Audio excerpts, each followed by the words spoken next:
Ce magazine vous est offert par Aéroport Bar.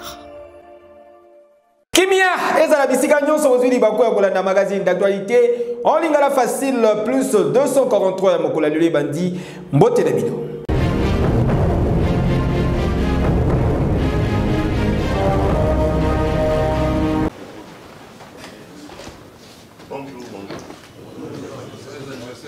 Bonne centième réunion.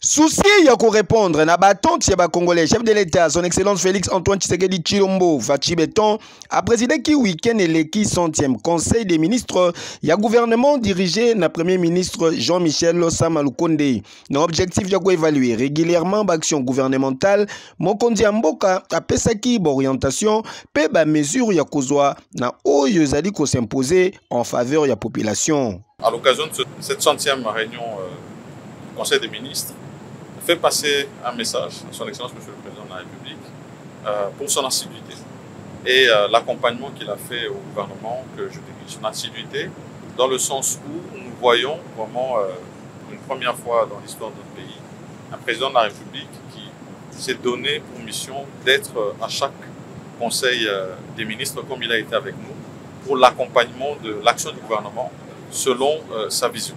Et donc, ici, cette reconnaissance que nous lui avons faite et les encouragements que nous avons reçus de sa part, de poursuivre le travail d'arrache-pied de la même manière que nous l'avons fait. Cette 100e réunion du Conseil des ministres constitue aussi, dans le cadre des annales gouvernementales, l'un des records en termes de régularité de nos conseils des ministres. Nous sommes restés dans les questions qui sont les nôtres, les priorités, ça veut dire la sécurité, la santé, l'enseignement, les réformes et bien sûr toutes les questions qui concernent nos investissements, notamment dans les infrastructures et le social. Et donc, autant de décisions qui ont été prises, une évaluation bien sûr qui s'en suivra par la suite sous sa direction.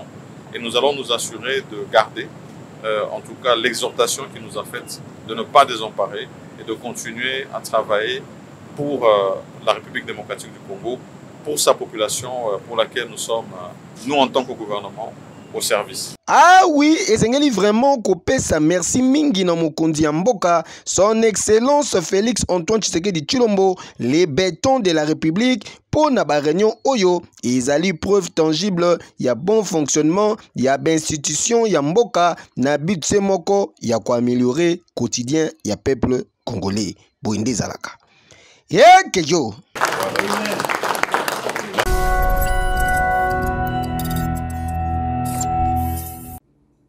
L'invitation à son excellence Joao Lourenço, président de la République Angola, président en exercice de la conférence internationale sur la région des Grands Lacs, médiateur désigné pour faciliter le dialogue entre République démocratique du Congo et Rwanda, des chefs de l'État et RDC, son excellence Félix Antoine Tshisekedi Tshilombo Fachi Beton, a participé au week-end électif à 10e sommet extraordinaire sur la paix et sécurité dans la région basée sur la situation sécuritaire dans l'Est de la République démocratique du Congo et dans la République ya Soudan. Concerné au premier point, président Félix Tshisekedi ayaki koyo kesali susu mungongo ya République démocratique du Congo mboka na ye pene ya les 11 autres chefs d'État topé ba représentant na bango, président ya Union africaine, ya représentant ya secrétaire général ya Nations Unies na région ya Grand Lac pe ya chef ya MONUSCO. Grâce ya diplomatie forte pe agissante ya Mukontombolo Fachi Beton, sommet ya Luanda ezui ba décision ebele favorable na République démocratique du Congo Bolanda. Je crois qu'à ce qui concerne notre pays, c'est d'abord la réaffirmation de la nécessité d'exécuter la feuille de route conjointe de Luanda et de Nairobi qui a été adoptée l'année dernière, le 23 novembre, par le mini-sommet des chefs d'État de la région, et qui a été aussi ajusté, adapté à Addis Abeba en février lors de la réunion du Conseil de paix et sécurité de l'Union africaine qui a consolidé la feuille de route. La même feuille de route a été aussi soutenue par la conférence des chefs d'État et de gouvernement de l'Union africaine en février est soutenu par le Conseil de sécurité. Donc, la réaffirmation. Ensuite, le fait que, pour la première fois, rappelez-vous, depuis que le président Lourenço a été désigné médiateur, c'est la première fois qu'il réunit la CIRGL. Et donc, davantage, la CIRGL s'est impliquée et a soutenu le travail de médiation que fait le président Lourenço à la demande de l'Union africaine. C'est très important. Troisièmement, le fait que la CIRGL, le sommet qui vient de se tenir, a pris acte aussi de la décision que vous connaissez, prise par la SADC, de déployer une force en soutien à la RDC pour établir la paix au pays. Il faut souligner également le fait qu'on a insisté, on est revenu sur l'obligation pour le M23 de faire exactement et précisément, j'allais dire réellement, le retrait, de se soumettre au cantonnement. Le pré-cantonnement, maintenant c'est à Rumangabo, et par la suite évidemment, les éléments du M23 doivent se retrouver au Maniema avant d'intégrer le processus désarmement, démobilisation, relèvement communautaire et réinsertion sociale.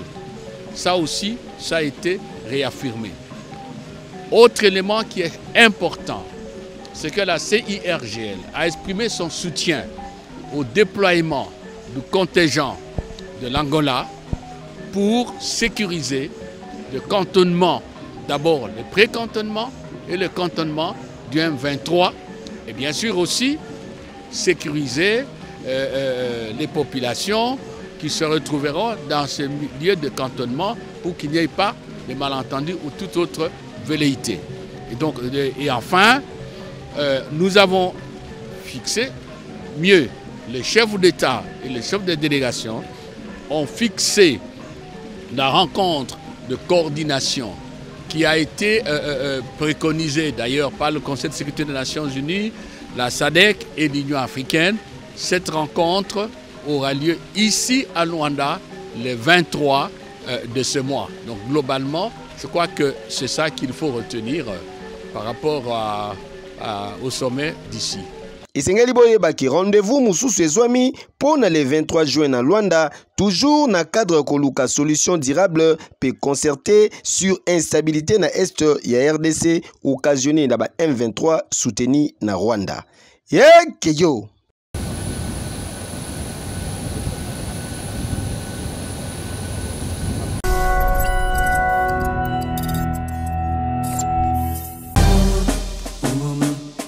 Mwana Congo Kinshasa yokelanga eloko oyo lelo formation ya qualité eza na kombo semoko Institut supérieur royal de techniques médicales ya Kinshasa ISERTEM en sigle. Jeune finaliste papa maman olingaka koyekola médecine occasion yango yepesameli bino boki mambangu na ISERTEM pour na formation ya solo avec ba personnel hautement qualifié pour awa ezalaka théorie kakate kasi na ISERTEM pratique avec un pack pédologie boya et belé kosala ba inscription na bino na ba faculté lokola sciences infirmière option hospitalière technique de laboratoire sage-femme accoucheuse bokanisi esili te ISERTEM azali kwasire esika ya kitoko pona ba stage na bino pe ba bongisa de bino bibliothèque moderne pona kotanga na ba condition neti kaka na mikili ya poto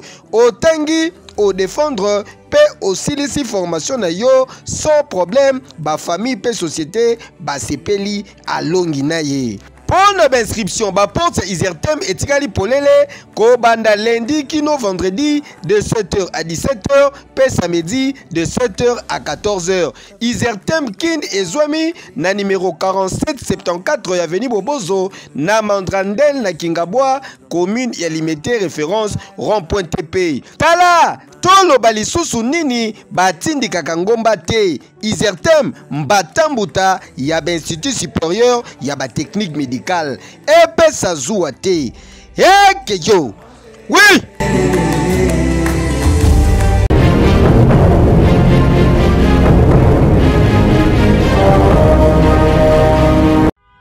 Comme annoncé, les conducteurs de transport en commun de ville province de Kinshasa va répondre favorablement l'appel des syndicats Nabango pour nous la grève mokolo lundi 5 juin 2023.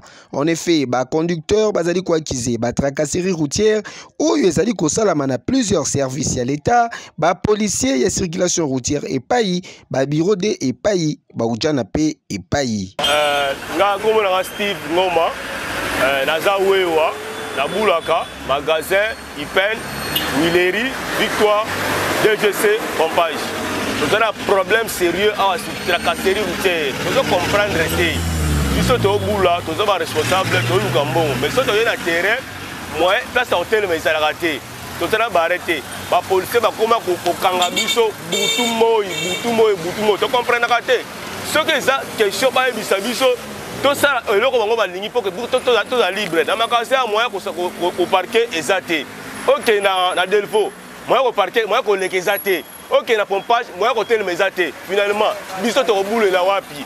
Tout ça, na porte à souci la biso ça. L'État a eu biso. Oh, tu connais que ça là. Après ça, biso meeting, oh, tu connais que ça pour que tout soit libre. Tant que na RDC, to boula, to lukambongo na kata mboko na biso. Biso to boya ndé makambo ezake non. Oye na magasin, moi, kanga exaté. Moi, au bombe exaté. Ok, na kinko, moi, ça est lourd, moi, exaté. Ne souci la biso ezango. Vraiment, to sait na mkonzambok ayo ka biso mawa. To lukambongo, to zana musala musute, musala zole sa biso ngoyo, musala to futa bandako ngoyo, musala to tangisa bana ngoyo. Ceux qui vont battre biso libération mal à l'aise. Ndé bazo kanga biso. To suka wapi. So le bikeza est lourd ba kanga biso, ba ye bisa biso. Biso na poste to vivre en mboka fati béton. To limite ba tracasserie à papa mboka na biso moko. Concernant tracasserie, en tout cas, les non, tracasserie, ils ont raté. Mais, mingi, ils ont bojana, ils ont tracassé. Au Kitsamu, Touboé, aux années, on a posé à bien, puisqu'à Mouté, ils ont ma casse. Au Rugo Kitsabo, beaucoup de gens ont quitté ici pété. Au moins, bouba, le plaque. On se souvient, on va battre, par soleil, maman, on dirait que, aux ennemis, ou soit aux anyama, Hollanda, donc on quitte ça balongo les plaques to Rolanda boy ba même pembe oh pesa 50 000 pesa bo wana nyoso za batracasserie baluka moyen sikoyo ya ko zongisa bango na ndenge ya musala ezalaka moi conseil mututu asala berere mais conseil ezala raté et pas na bango conseil ezala raté kaka o mwende ngotelemi o mwende ngosalibo neti parking ezaka moko biso nde tuzaba twana kacha parking on ngo kitsa mutu boy plaque ke mingi na plaque to tuna question plaque bino mo bolobaka eza identité wana eza so avujo plaque eza kwa mutu ka ekei o bana kolanda super boy o eza te eza pa mutu eza mutu ekena ko libela bino na ngai zake eza vraiment dérangé mais eza bana ko ya liboso ezake basombisi biso plaque sombi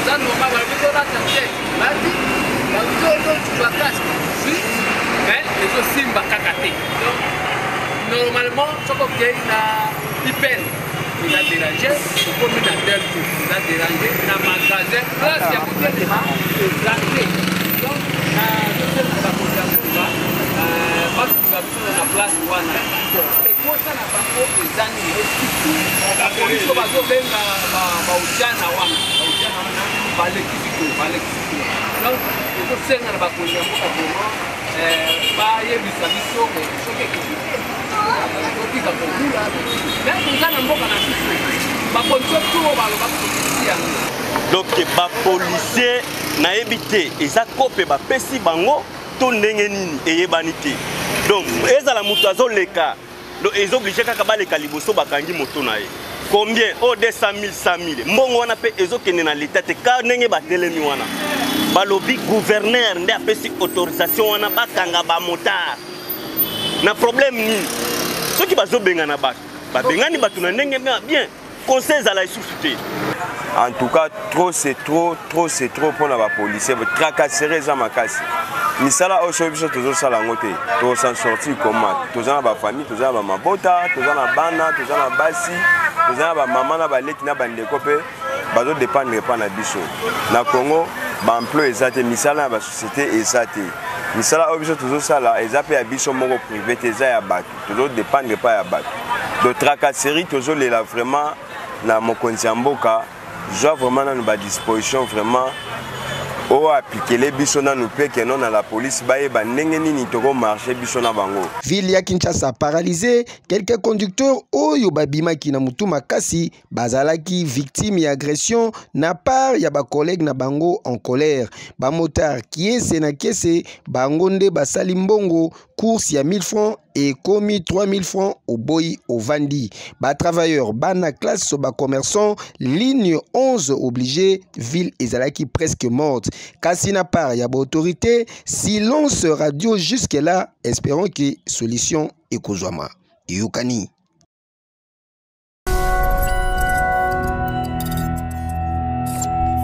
accident oyo ezalaki filmé na caméra de surveillance ya bâtiment moko pene pe vidéo oyo ezalaki tout ya ba réseaux sociaux esika wapi bokoki komona moko ya bagent ya SNEL Fede Intuku la quarantaine oyo ezalaki chef de maintenance ya SNEL le 24 mai alors que azalaki kosala musala na ye na cabine électrique moko na commune ya Gombe pene ya 3 autres agents ingénieurs Fede azalaki violemment touché na explosion moko certainement court-circuit oyo ezikisaki makasi.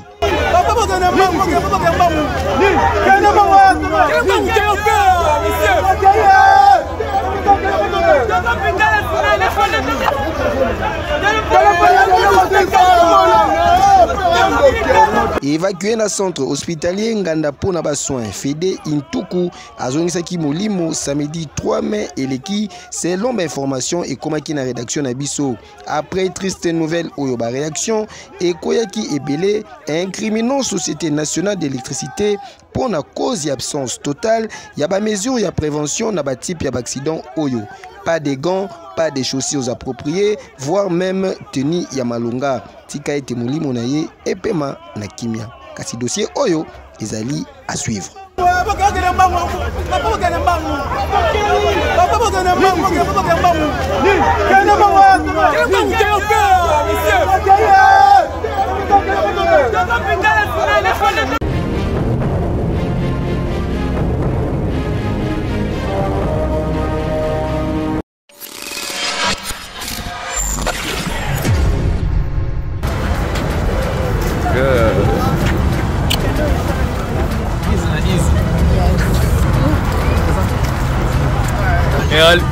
Angola il faut la drapeau et on a pour l'icolo. Il mon monument, azali na bino na Congo, abetaki na Atlantis, azui visa Atlantis, azui green card na Atlantis. Lelo nationalité yango. Green card ke go mama oyo. Donc, plus de kuna pondu. Kaka burger. Babi kamba. Makdo kaka. Babi kamba makdo. Nango sina selfie na bango. On saki.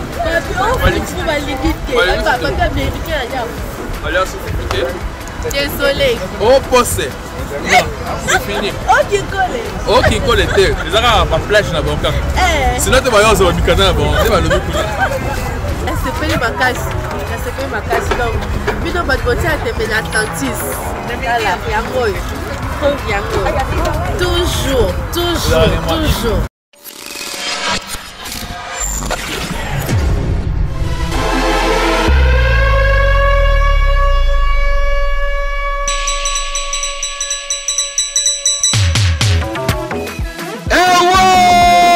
Le 6 mai 2023 ngonga ebelemi na Kinshasa pe mokili mobimba epai wapi ekei ezongi feti na basiber Atlantis nyonso ya République démocratique du Congo, Angola ti na Congo Brazzaville.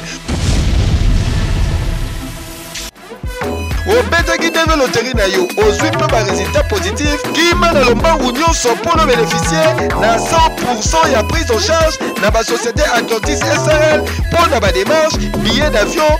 Imagine ntina esika ya kovanda na États-Unis d'Amérique sans makelele sans malanda mpona Atlantis eza likambo ya easy na easy. Cyber Atlantis toujours en mode avion, jouer, gagner, peut voyager. Mokonzi ya code ya déverrouillage masolo ya deve loterie ayebisi bino boye kobanda le 20 mai kino le 30 septembre 2023 toza déjà na système ya préenregistrement afin ya koélaborer super qualité ya photo 50/50 format américain, super identification mpona bandeko bazalaka na baoccupation ebele na période ya deve loterie. Atlantis en mode avion, c'est-à-dire jouer, gagner et voyager. Ce sera les trois types de masolo pour les Atlantis en mode avion. Et bongo masolo ya visa d'études pour tourisme na visite médicale koloba kutu te. Ba porte ya ba Cyber Atlantis ezali polele mikolo nyonso kobanda 8h kino 18h. Pour na plus de précision okoki kobenga ba numéro ezali affiché. To pe okoki koleka na ba adresse ya Atlantis nyonso. Cyber Atlantis easy na easy. Cyber Atlantis mode avion toujours. Ekeyo! Oui! Moi États-Unis, pardon. Aigle. Aigle. Aigle. Aigle. Asota va niveau.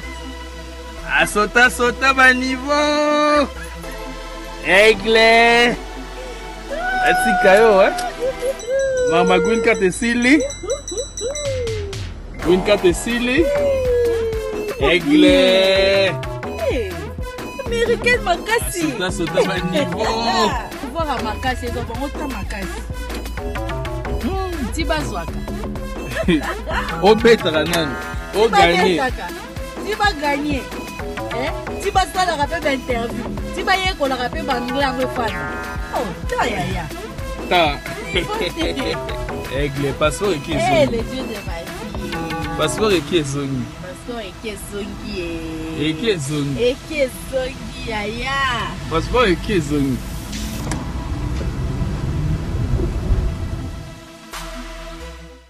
Cité d'ambiance, charge couloir Kimbuta, aéroport bar, et pas PDG Oniva et Indaramame.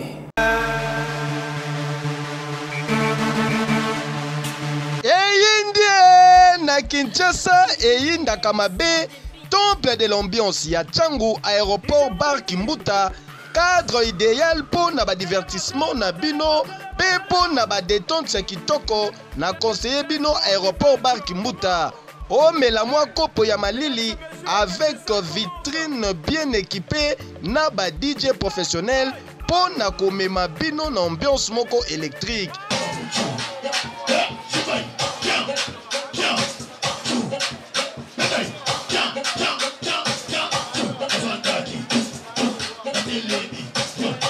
Et bongo ba installation hygiénique, zéro infection et senga kande boye ozo melane siga kitoko pe sécurité.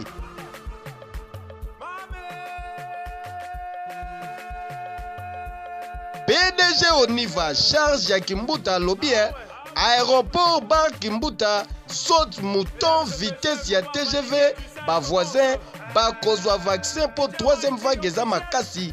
Des fois au Tchelibaya to lambeli yango. Donc désormais ezala po na ba manifestation na bino nyonso espace réservé ezali. Outi mikili ya poto ozalaka na Kinshasa oyokaka boulevard Kimbuta na sango boye malamu na aéroport bar Kimbuta.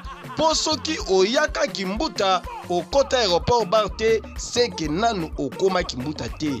Nani akoloba lisusu.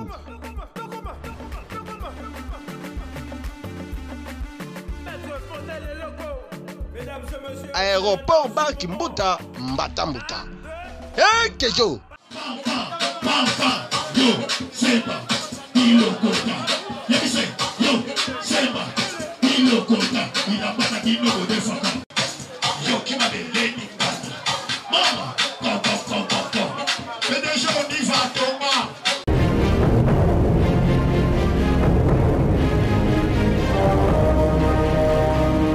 Attention avec ces ballons. Le centre de Jefté qui Tambala, la frappe enchaînée, le but de Mazembe. L'ouverture du score du cœur, beau du tout de Mazembe. Enfin, décision et quoi, comité de normalisation, il y a Fédération Congolaise, il y a Football Association, à Talisaki à travers communiqué publié samedi 3 juin et l'équipe que année sportive 2022-2023, il y a championnat national, il y a football, il y a Nina Foot, première ligue Ezali déclarée blanche. Décision Oyo et intervenir suite il y a championnat national depuis décembre l'année 2022 pour une raison financière à mi-chemin. Selon même communiqué classement, il y a en compte pour la saison 2022-2023 et Ezali Kobima n'a pas résultat validé et cumulé il y a 4 saisons précédentes. De ces faits, 3 clubs dont 2 Bazali qualifiés pour la Ligue des champions africaine, dont tout puissant Mazembe, Anglebert, PAS Vita Club, ya Kinshasa, na Parnaye, Maniema Union, ya Kindu, Azali qualifié pour la Coupe de Confédération africaine, où ya Kozala accompagné la Daring Club Motema Pembe, double vainqueur, ya ba édition précédente, ya Coupe du Congo. Kasi Sengel ko signalé que malgré saison brillante, Saint-Éloi Lupopo a Kozala en liste, combien même que Azala qui deuxième dans le classement partiel, il y a championnat national saison Oyo. Décision très contestée n'a part, il y a des dirigeants, il y a Saint-Éloi Lupopo, Oyo Babeleli tricherie. Notre club ne se sent pas concerné par cette organisation. Pour la simple raison que Lupopo, pour cette saison, en Linafoot, s'est classé deuxième à la date de l'arrêt du championnat. Conformément à l'article 62 du règlement du championnat, la Linafoot est obligée de publier son classement à cette date-là de l'arrêt du championnat. Cet arrêt qui a été constaté par les clubs, par la Linafoot et par la FECOFA, et à ce moment-là d'ailleurs, en présence du secrétaire général de la CAF, M. Véron Mosengo. Et nous avons été surpris et nous avons appris que Lupopo était convié aussi à s'inscrire, à participer à la Coupe du Congo. Pour quelle raison? Déclarer cette saison comme une année blanche, n'est pas considérer même pas le classement de la saison passée et qu'on va aller à 3 saisons en arrière pour faire le classement cumulé afin de sortir les 3 premiers qui doivent représenter le pays en Coupe d'Afrique. Et là, Lupopo dit non. Et nous constatons que ça, c'est une tentative de tricherie, c'est une tentative de clientélisme. C'est ici l'occasion pour nous d'interpeller le ministre, son Excellence Claude-François Kaboulo-Wana Kaboulo. Un monsieur qui veut que les choses marchent. Excellence, vous ne pouvez pas aujourd'hui, dans les conditions actuelles, que ce soit sur le plan réglementaire, ou que ce soit aussi sur le plan de la logistique, accorder l'autorisation de l'organisation de cette Coupe du Congo. Les règlements disent qu'il faut 45 jours avant le démarrage d'un championnat. Tous les clubs ont libéré les joueurs et tous nos joueurs sont en vacances. Qui peut les rappeler aujourd'hui pour faire 45 jours d'entraînement? Les règlements disent qu'il faut 15 jours à dater de la publication du calendrier pour démarrer les championnats. Au jour d'aujourd'hui, on ne connaît même pas les équipes qui se sont inscrites. On ne connaît même pas le calendrier lui-même. Il n'y a même pas encore eu tirage au sort. Je crois que ces bricolages-là, au niveau de la Coupe du Congo, n'honorent pas notre République. On avait dit qu'on ne pouvait pas continuer avec la Linafoot parce qu'il n'y avait pas de moyens. Je pense que le peu de moyens qu'il y a, on peut continuer à les garder pour la saison prochaine. Deuxièmement, j'interpelle le CONOR, le comité de normalisation de la FECOFA. Particulièrement le président Sambi, que j'estime être un homme sage, parce que chaque fois que je parle avec vous, le président Sambi, vous me donnez l'impression de quelqu'un qui aime remettre les choses sur les rails. Il n'y a pas un super club, il n'y a pas un super président. Tous les clubs se sont comportés dans le championnat. Laissez les équipes qui méritent de jouer la Coupe d'Afrique jouer la Coupe d'Afrique. Je demande au public de Lupopo, parce que vous êtes surchauffé, de garder votre calme, mais aussi d'être aux aguets, d'être vigilant, parce qu'on ne peut pas être berné, on ne peut pas être trahi. Lupopo s'est mis dans la compétition, ce n'est pas Lupopo qui a arrêté le championnat, et Lupopo était prêt à jouer. Tout le monde a constaté que tout devait s'arrêter, et donc nous avons droit à jouer une Coupe d'Afrique la saison prochaine. Dossier à suivre. Yeah, Keyo.